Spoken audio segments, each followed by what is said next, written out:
Click here to subscribe our channel and do not forget to press the bell icon to get regular updates of our videos. Hello friends, good afternoon to all of you. So I'm back with another video on sociology optional subject for UPSC CSE mains examination. In this video we are going to cover the most important program of rural poverty alleviation, that is Mahatma Gandhi National Rural Employment Guarantee Act. So friend, please do these 3 hours, share as much as you can so that more and more people will get benefited. Comment and like the video and ask any doubt if you have. And now you can also follow us on FB page, that is facebook.com/Unorthodox Academy. So friend, as you know that we are covering slot 4, that is work, economic life, agriculture and industry, and paper 1 we have already finished paper topic 6, that is work and economic life, and paper 2 we are presently continuing with rural and agrarian transformation in India, and it is an important program under poverty alleviation scheme. So friend, as you know that it is an most important program of rural poverty alleviations. It is based on an act passed by Parliament in 2005 called NREGA. It came into force on 2nd Feb 2006. It was initiated initially in 200 most backward districts of the country. By April 2007, it extended to 330 districts. It is also known as Mahatma Gandhi National Rural Employment Guarantee Act and abbreviated to MGNREGA, which is an Indian labor law and social security measures that aims to guarantee the right to work and ensure livelihood security in rural areas by providing an at least 100 days of guaranteed wages employment in a financial year to every household whose adult members volunteer to do unskilled manual work. This step is expected to provide wage employment to the rural poor and would act as a safety net below which no household would be allowed to fall. So the NREG program was designed based on the lesson learned from the implementation of earlier wage employment programs such as National Rural Employment Program, Rural Landless Employment Guarantee Program, Jawahar Rojgar Yojana, SGRY, that is Sampur Gramin Rojgar Yojana, and JSGY, that is Jawahar Gram Samriddhi Yojana. So the theme of government approach had been to merge old schemes to introduce new ones while retaining the basic objective of providing additional wage employment involving unskilled manual work and also to create durable assets. The major responsibility of implementation was also gradually transferred to the Panchayati Raj institutions. So under this, a minimum of 50% of funds are transferred to the village panchayats, which are responsible and accountable for generating wage employment. Various types of activities such as rural connectivity, water harvesting, structure, drought proofing, minor irrigation, micro irrigation works for benefiting SC/STs are being implemented.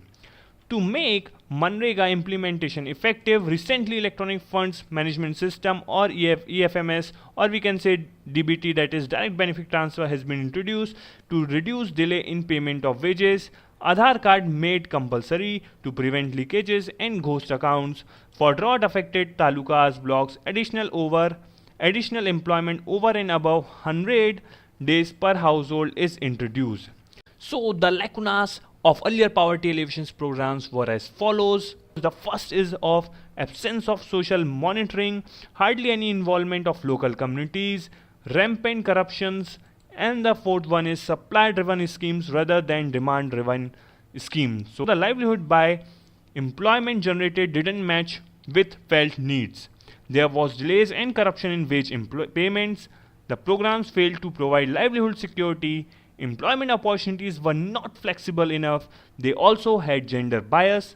Also no adequate employment for women, and also no parity in the wages between men and women. So now we see the uniqueness of NREGA. The first one is, unlike other schemes, NREGA is rooted in an act of parliament and it doesn't depend on whom and fancies of politicians. The second, it aims at generating minimum livelihood security to alleviate poverty. It relies primarily on Panchayati Raj institutions. It is also an experiment with decentralized delivery mechanism. It is not bureaucratically engineered.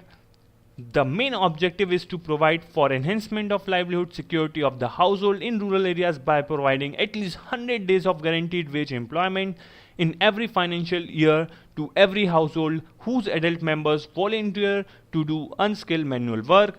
The fifth one, it also provides for unemployment allowances when there is no work. And now it is a centrally sponsored schemes.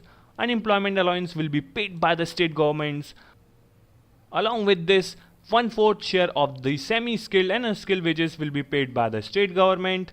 And the sixth one is 60% of fund will be spent on wages of unskilled laborers, and 40% of fund will be spent on wages of skilled laborers.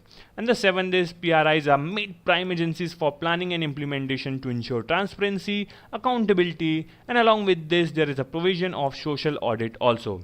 So the most important schemes to be taken up under these schemes on priority basis are: first, the water conservation; second, irrigation; third one is land development; and the fourth one is drought proofing. So it also aims at providing shelter, first aid, and safe drinking water at workplaces. So the two byproducts of these programs are: first is the empowerment of rural women, and the second one is enlivening of PRIs. So by around August 2013, this scheme is operational is in 27 out of 29 states, bearing Delhi and Goa. This scheme provides security to 46% of total labor force in the country. This scheme also provides livelihood security for 100% workforce in Bihar and Jharkhand. In UP and Maharashtra, it provides livelihood security for about 50% of people, where in one state population is large and in other states slum dwellers are the maximum. So 2/3 of the Gram Panchayat are already involved in these schemes. Firstly, people have to register for employment. After 15 days, they are given job cards and they get recruited.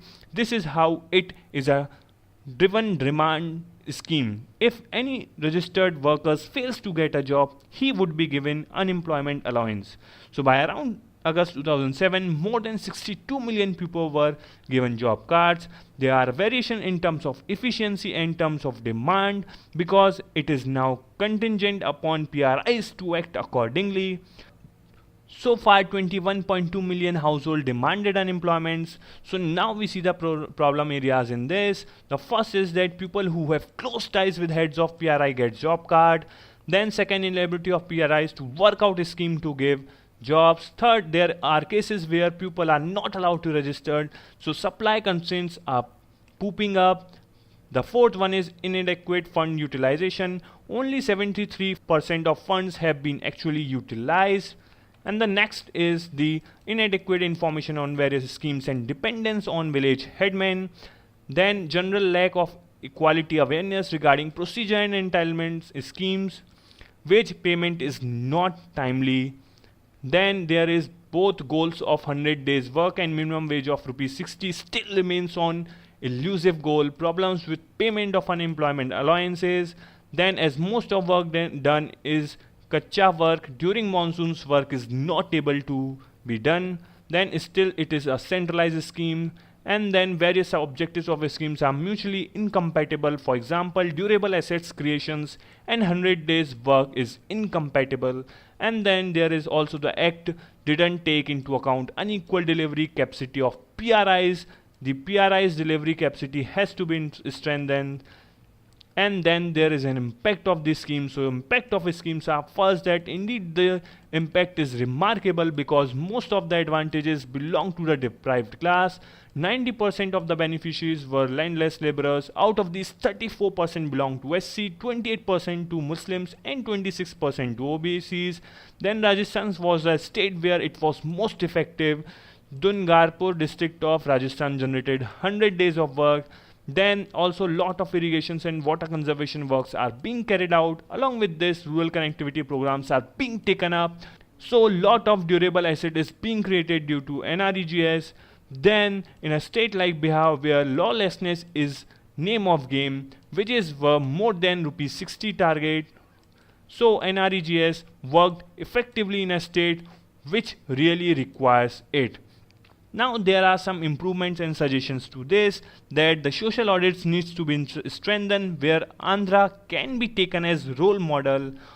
Also, use of information and communication technology increases transparency and accountability. Civil society should be used by PRIs to mobilize the needy. So thank you guys for listening me and watching this video. Thank you.